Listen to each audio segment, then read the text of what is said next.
Welcome to class, everyone. Today I want you to get out your journals and we want to look at writing at the top of the page, Lab 12, today's date. And we're going to answer some questions today. Make sure you get it all down. If you don't, check with your partner because you're going to need this to complete a lab report later. So we're in my high tunnel and I'm surrounded by tomato plants. And these tomatoes are growing in something that's kind of a mystery to a lot of people. They're growing in soil. But what is soil? I mean, we see it every day. We walk on it. We dig in it. We grow in it. What's really in soil? So we're going to become detectives. We're going to ask this simple question. What is soil made of? This can lead to a lot of different answers, and it could lead to more questions. So today, what we're going to do is we're going to take a mason jar. Any jar will do. I just have a lot of these. And we're going to take this jar. You want to have a jar that's clear, that'll hold water. And I've dug a soil sample. I've dug down about 8 inches, taken a sample of soil, and we're going to put it in this jar. We're going to try and get it all in here and not make a great big mess. There we go. All right. The next thing we're going to need is some water. So what we're going to do next is we're going to fill this with water and we're going to give it a shake. And so I want you to answer the question in your journal. What do you think will happen when we shake the jar? So again, what is your prediction when we begin to shake this jar? We're going to put in a good amount of water. We want to make sure it's got some room that we can shake it. Not that cap. Here we go. So what do you guys think? What do you think is going to happen after we shake this jar up? Okay, so you think that the soil is going to settle out. Do you think that the soil that we've got here might settle differently than the soil at a different part in my farm? Soil that you find in the driveway? I'm going to shake this for 30 seconds. So what kind of variables do you think could change the result? So we're going to keep shaking this whole 30 seconds. We're going to think about this as unraveling the Earth's layers. All right. And we're going to set it down to settle. Now we're going to let it settle out for 5 minutes. And while it's doing that, we're going to observe. And we're going to see if we can answer some questions. What layer, in your journals, what layer do you think settled out first? What layer do you think settled out first? What do you think that layer is made up of?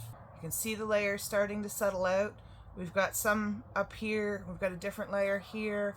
There's another layer down here. The next question. So we've got the next question. You can see this starting to settle. So what do you think the different colors that you're observing can tell us about the layers that we're looking at here? And see if you can answer that question. All right, and the third question I want you to try and answer is, can you identify organic material that is floating or separating and settling separately from everything else? And what might it be? So you're really starting to see some different layers in here now. Now this is my high tunnel. This is soil that has been regularly amended, meaning that I have added things like compost and I have added fertilizers, and we put straw on the ground and I just turn it back into the soil. I don't take it out.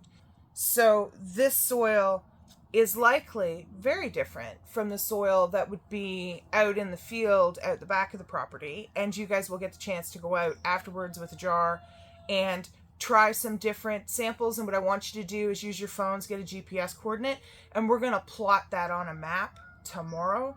So just try and get yourself a GPS coordinate. We've looked at that before. And we're going to map it out and look at that map and then talk about what type of crops do you think we should plant in that soil based on the information that you got from this test. You really start to see these distinct layers now. Got some reflection too, but Just waiting for that 5-minute mark. And in fact, you could probably let this sit for almost a day and it would get even more distinct. All right, so it's been 5 minutes and we're going to look at some questions here. We're going to have a look at this soil sample. You can see there's a lot of different layers here. And how many distinct layers can you see? You've got 1, 2, 3, 4, 5, maybe 6 layers. Can you describe those layers? Just write down in your journals, write down layer 1, 2, 3, 4, 5, 6, and just put a real quick description, just a couple words. And what do you think those materials are? What do you think is up here? When you look at this, if I shift this a little bit, what do you think this is up here? So this is your organics, some of your organic material that's floating. This is a layer of water and it's still really murky, and this could probably take a few hours to settle out. This is what the St. John River looks like when we've had a really, really heavy rain, and that is due to erosion, which we're going to look at a little bit further into this unit. Then we've got this darker layer and a slightly lighter layer, and we've got this, and the particles are actually fairly large, if you can see. So this could be kind of more of a sandy type layer.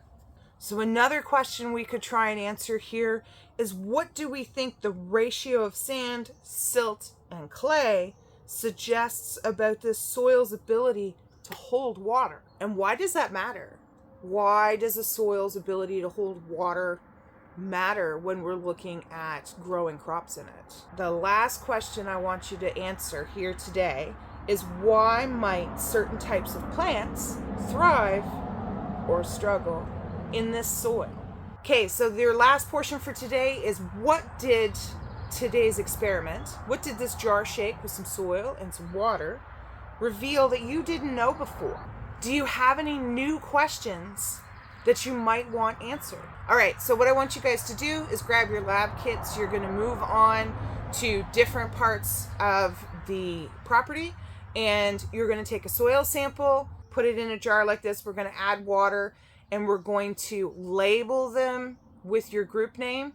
Don't forget to take your coordinates so that we can map it out, and we'll have a look at what they do and see how they're different.